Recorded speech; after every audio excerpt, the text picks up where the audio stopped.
Hello YouTube, good morning. I haven't made a cooking video in years.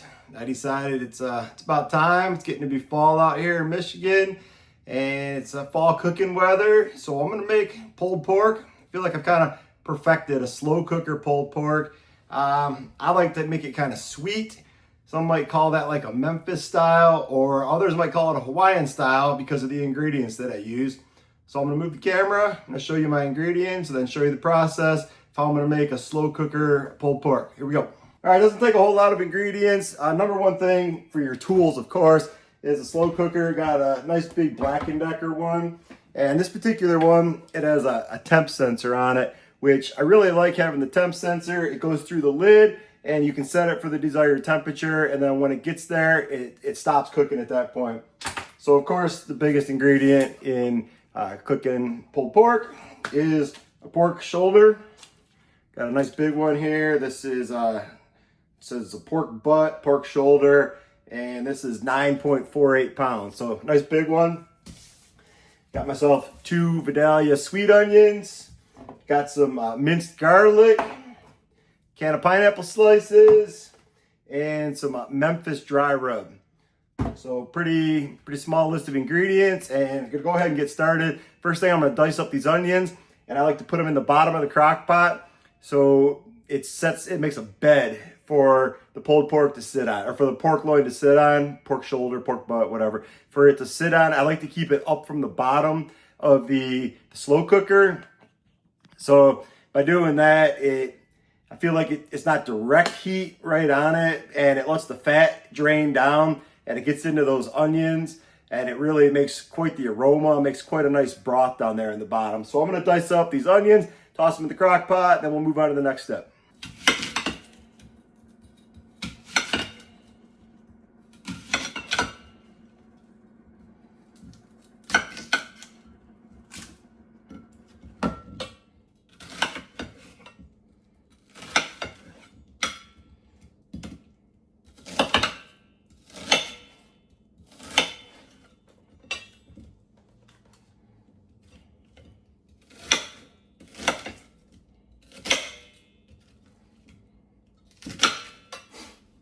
All right, got some nice big chunks of onions here. I don't want anything too small. And then I just break them up and toss them in the crock pot.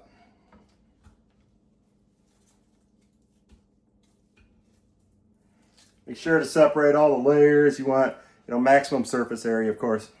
I like to put a little bit of minced garlic down in with the onions.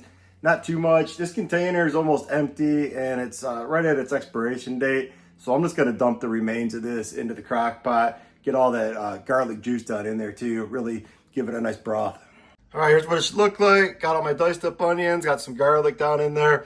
So this is gonna give it a nice bed for the pork shoulder to sit on. So I'm gonna go ahead, I'm gonna put the pork shoulder in here, and then I'm gonna cover it with dry rub. I like to cook it with the fat side down. So I'm gonna put the dry rub on the fat side first, then flip it over, rub it around the sides, and then I'll cover the top of it and do my finishing touches on the top. So we're just gonna go ahead and start putting this dry rub on. All right, I sprinkled a bunch of dry rub on. Now I'm just gonna rub it in so it really push it into the surface and rub some around the sides as well. All right, I flipped it over, put some more dry rub on this side, and then I'm gonna rub it in, push it into the surfaces really well. Then we're gonna start wrapping this up. All right, we got the onion bed in there. We got some minced garlic and some of the garlic juice down in there underneath. We've got the pork shoulder sitting on top of the onion bed. We got all sides rubbed up real nice with the dry rub. We like to really press it in and try to get it into the surface. So we got a couple little steps left to go. This whole process, start to finish, is like 15 minutes if I wasn't filming. It's that quick and that easy to get this thing set up and cooking. And you can eat with it for a couple days, depending upon the size of your family, or if you're cooking for a group. So this is really an ideal, fairly cheap, wholesome meal to be making, especially in the fall weather. It's really, really good. I did forget one secret ingredient earlier when I was going through ingredients, brown sugar. I like to dust the whole thing with brown sugar when I'm done. All right, so the next step, I've got my pineapple slices. So I'm gonna open up the can of pineapple slices. I'm gonna pour the juice around the sides of the pulled pork, or the pork, so that they go down into the onions. and then I'm gonna put slices of pineapple on top of the pork. I'm gonna show you that.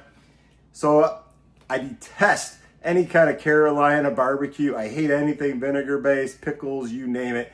And I like my barbecue sweet. I know this wouldn't actually be considered a barbecue, but anything like that, I like it sweet or on the smoky side, maybe a little spicy, but I hate anything that's vinegar based. So we're going for the sweet style, which is where we're going with the pineapple slices. So I'm gonna crack this can open and show you the next steps. All right, I got the can of pineapple open. Just gonna pour the pineapple juice right down around the side. Put some on that side. Put some over here. Spread it around a little bit.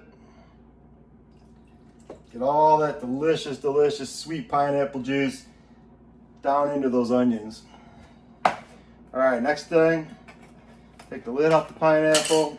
So we're gonna take our pineapple slices and we're gonna layer them on top of the pork loin, or pork shoulder. I keep calling it a pork loin. So we're gonna spread these out up top here.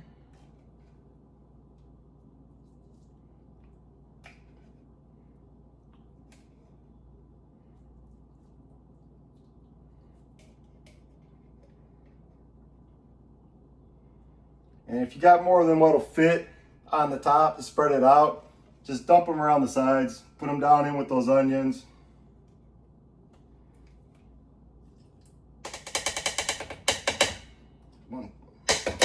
There we go. This one slice didn't want to come out.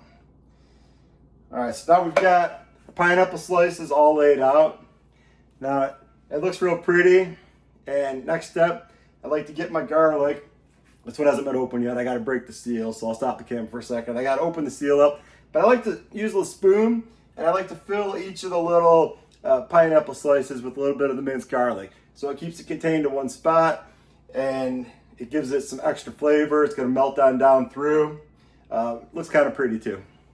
Okay, I got the garlic open. So like I said, just use a little spoon, and I just like to put it inside the holes in the pineapples. And you can spread a little bit in between the pineapples too if you want.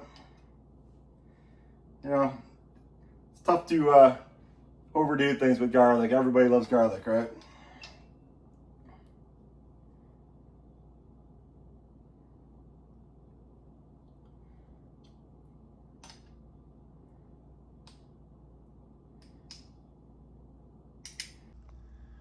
Okay, here's what this looks like now. Got all these pineapples spread out, got the centers, got the garlic inside of them, got some pineapple down around the sides, everything's sitting on the onion bed, got the pineapple juice down in there.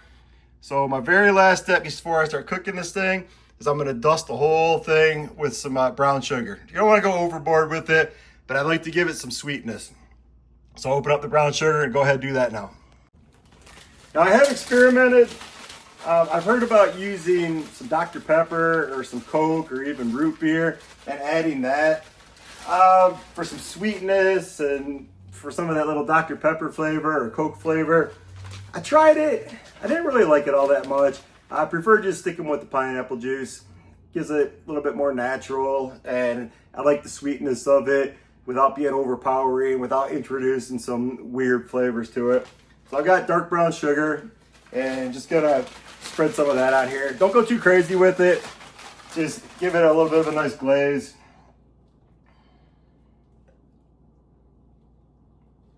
Just kind of dust it around.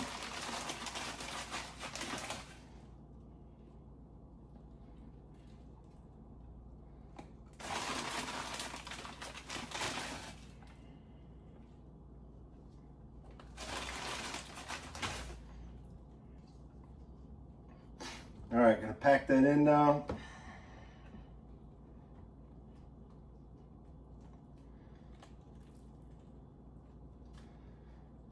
Okay, so that's really it for the preparation for this pulled pork. This is gonna be a sweet pulled pork. Some might call it like a Hawaiian style. I like to consider it kind of a Memphis / Hawaiian. I like the sweetness of it. I don't want any Carolina style, nothing vinegar based. And I like to harken back to my youth. When this is all done, I'll even put a little bit of open pit on the actual pork on a hamburger bun and eat it like that. I know the open pit's cheap stuff, but it's what we used to eat when I was a kid, and it just hits sometimes. All right, so one more tip I want to give you before we start cooking this thing. Actually, I got a lot of debris and residue on the rim of the crock pot, and you want your lid to make a good seal. A lot of it's from the brown sugar or from the dry rub, so I want to wipe that off so that my gasket gets a real nice seal. So when we're heating this thing up, it's keeping all these juices in here, and it's really helping this thing cook. So I'm gonna go ahead and wipe that off. I'm gonna put the lid on, and we'll talk about temperature. Oh, look at that goodness right there. Woo-wee! This is gonna be delicious. Got my edges all cleaned off. Go ahead, put my lid on it. All right, so this particular crock pot, it's got locking handles on there. Go ahead and lock those on. Okay, like I said, this crock pot has a temp probe. So I'm gonna go ahead, stick the temp probe in, just several different holes. I'm gonna stick it in this one. It's actually designed for this one. Sometimes you'll hit the bone and you'll have to move it to a different spot. But go ahead, stick that temp probe in over here. And then I'm gonna hit temp probe. And I wanna take this up to about 195 degrees when it's all done. Then I want it to just kind of sit there and simmer. So I'm gonna go ahead and hit start.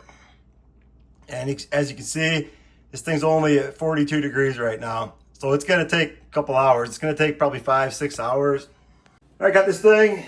It's started, and it's gonna take probably 5-6 hours or so to get up to temperature. And I'm telling you, your kitchen, your house is just gonna smell absolutely amazing as this thing starts getting up to temperature, starts cooking.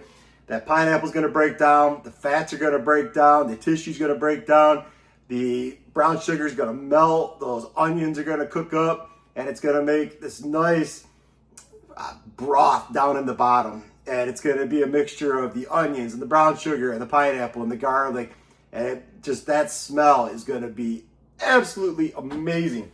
Now, start to finish, without filming, this whole process to get this thing cooking, like I said, about 15 minutes. So super easy. Pick up the ingredients, take about 15 minutes to process or to prepare. Just throw it in your crock pot and then walk away. This thing will be done in about 5 or 6 hours or so. In fact, let's mark the time right now. It's about almost 11 a.m. So we'll come back when this thing's done cooking. I'm gonna show you what it looks like, and I'm gonna show you how I shred it too. I got a pretty good technique for shredding it. I like to shed as much of the fat off as I can because I hate when I put it in a dish and then you get all this congealed fat on it. So I've got a pretty cool method I like to do for shredding it.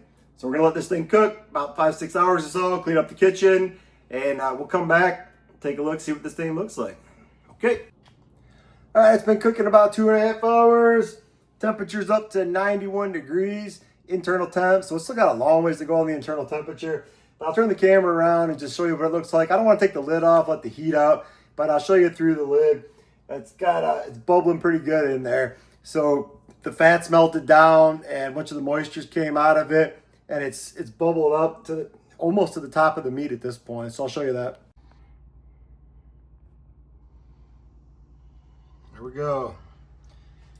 All that good fat bubbling in there, mixed with the pineapple juice and the garlic and the onions. And even though it's only at 92 degrees, it smells really good in here already. This thing's been cooking almost 5 hours, and we're still only up to 167 degrees. Still got a ways to go. The broth it's almost up to the surface at this point. This thing's just simmering away. Absolutely smells amazing in here. Turn around, show you.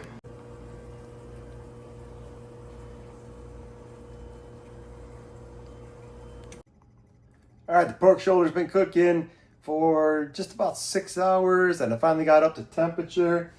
The broth is almost to the very tip top of the crock pot, so you wouldn't want to add any extra liquid than the amount of pineapple juice that I added. It's all its own moisture and fat that melted, and it's drained down to it's right at the top of the crock pot. It smells absolutely amazing. I'm gonna let it simmer here for about another half an hour, and then I'm gonna take it out and I'm gonna shred it at that point. Let me show you how I'm gonna do that.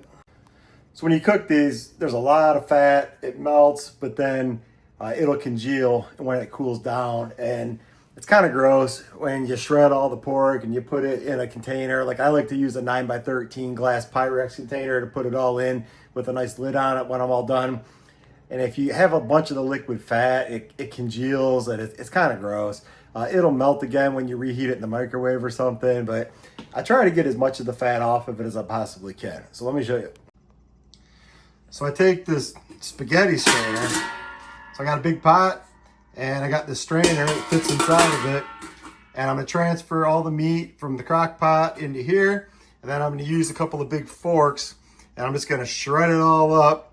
And meanwhile, it's gonna be draining down. And then I'll be able to pour all that fat back into the crock pot and dispose of it instead of letting it all sit in there and soak when I go ahead and put it inside the Pyrex container.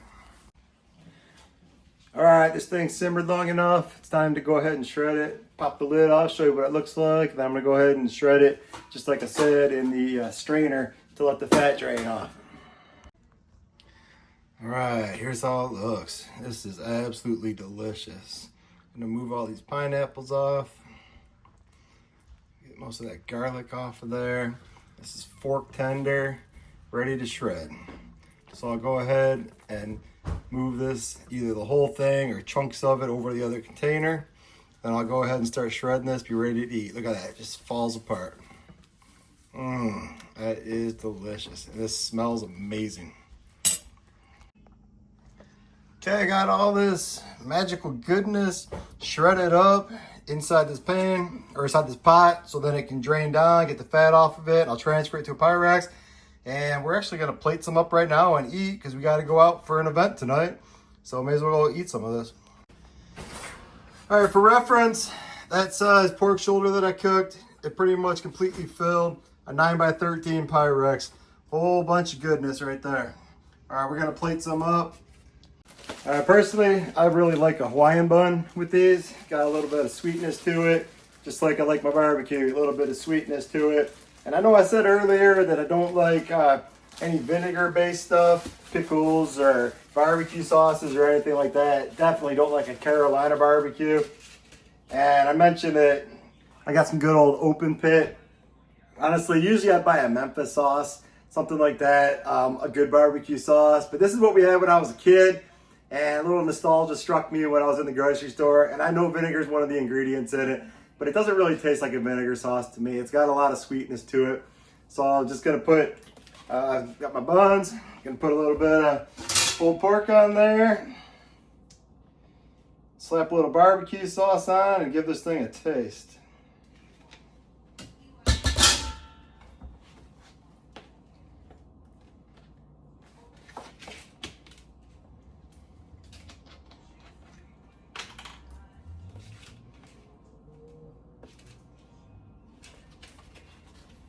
Here we go.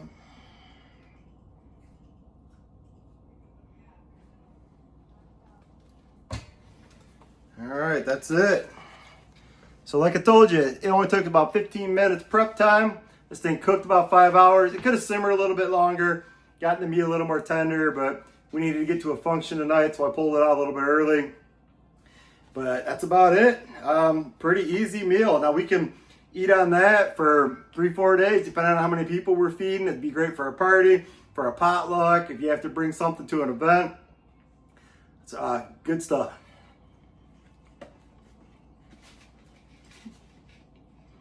Man, is that good. Anyway, thanks for watching. As always, if you like the content, please like, comment, subscribe. Thanks a lot. Have a great weekend. Bye.